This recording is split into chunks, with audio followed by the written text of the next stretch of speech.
Imagine a rebellion so vast it shook the very foundations of an empire. A movement led by a man who claimed to be the younger brother of Jesus, challenging one of the world's oldest civilizations. Cities burned, millions died, and a vision of a heavenly kingdom threatened to rewrite history itself. This is the story of the Taiping Rebellion. China, mid-19th century. The Qing dynasty, the last imperial dynasty of China, ruled over a vast and diverse empire. But beneath the surface, cracks were forming. Corruption plagued the imperial court. Taxes crushed peasants. Famine and natural disasters left millions desperate.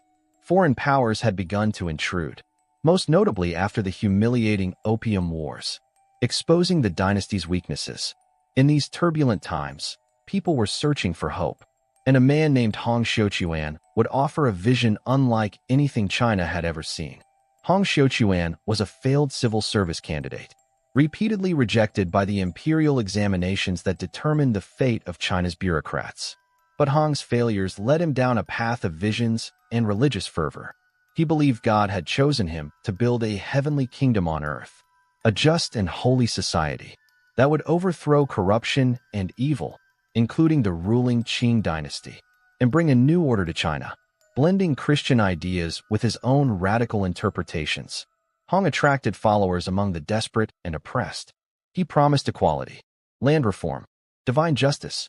By 1851, Hong declared himself the heavenly king and launched a rebellion in Guangxi province. His movement, the Taiping Heavenly Kingdom, was both a military and social revolution. Its followers, called Taipings, were forbidden from practicing traditional Chinese customs like foot binding. Men and women fought alongside each other, side by side. Hong's army, fueled by religious zeal, discipline, and promises of a better life, grew rapidly. Within just a few years, the Taipings captured Nanjing. They turned it into their capital, renaming it Tianjin, the heavenly capital.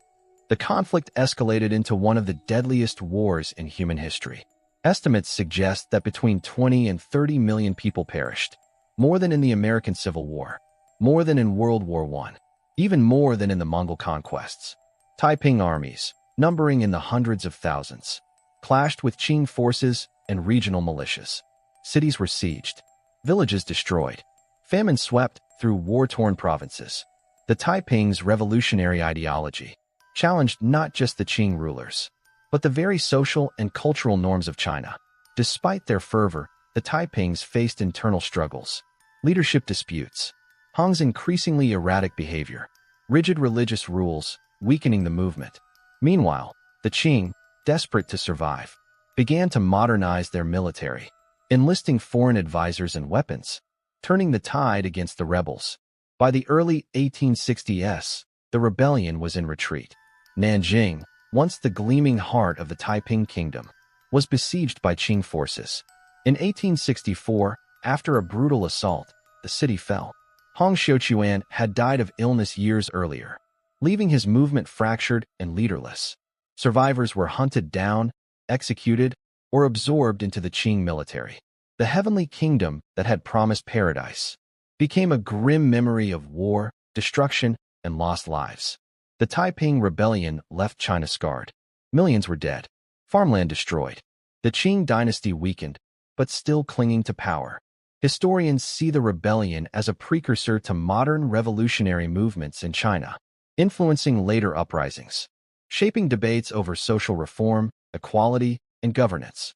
Hong Xiuquan remains a controversial figure, a religious visionary to some, a deluded tyrant to others, and the architect of one of history's bloodiest conflicts to all. Yet in the midst of unimaginable suffering, the rebellion also sparked ideas of equality, communal living, and social reform, ideas that would resonate in China for generations.